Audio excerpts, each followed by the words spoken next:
তো সবাইকে hello and welcome back to our channel. তো আশা করি সবাই ভালো আছো, সুস্থ আছো এবং তোমরা রেজাল্টের জন্য খুবই উদ্বিগ্ন বা এক্সাইটেড হয়ে যাচ্ছ।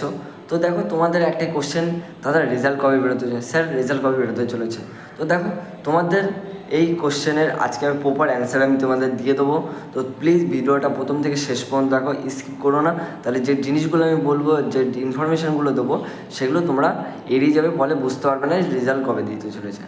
দেখো, তোমাদের ওবিসি যে কেসটা ছিল সেটাকে স্থগিত রেখে আপাতত রেজাল্ট বের করার একটা চিন্তাভাবনা করে দিয়েছে।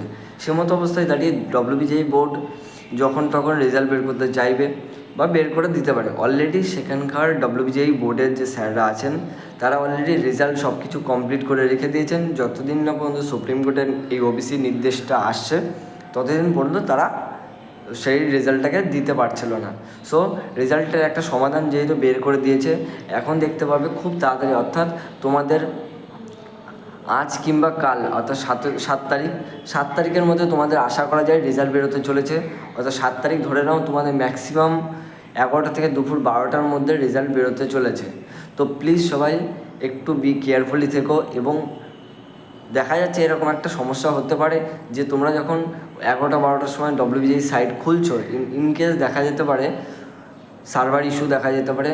তো সেটাতে কোনো চিন্তার কারণ নেই, তোমাদের একসাথে অনেকজন যখন সার্ভারে লগ ইন করছে তখন এই প্রবলেমটা হয়ে থাকে। তো সেটার জন্য আমি বলবো যে প্লিজ ওটা নিয়ে চিন্তা করবে না। যদি দেখছো ডব্লিউবিজেই সার্ভারের ইস্যু হচ্ছে, কোনো ছোটোখাটো সার্ভার ইস্যু, তোমরা ভাববে যে ওটা কোনো প্রবলেমই নয়। কারণ অনেকজন যখন একসাথে ওই একটা নির্দিষ্ট সাইটে যখন লগ ইন করে তখন সার্ভারে ইস্যু হতে পারে। সো আমি বলতে চলেছি কালকে তোমাদের খুব তাড়াতাড়ি বা খুব দুপুর 12টার মধ্যে তোমাদের রেজাল্ট বেরোতে চলেছে। তো প্লিজ সবাই এক্সাইটেডটাকে সেইভাবে জাগাতে রাখো এবং তোমাদের রেজাল্টটা যাতে ভালো হয়, আমি চাইবো সবারই ভালো হোক এবং সবাই ভালোভাবে একটা কলেজে অ্যাডমিশন নিয়ে সেখান থেকে ভর্তি হতে পারো।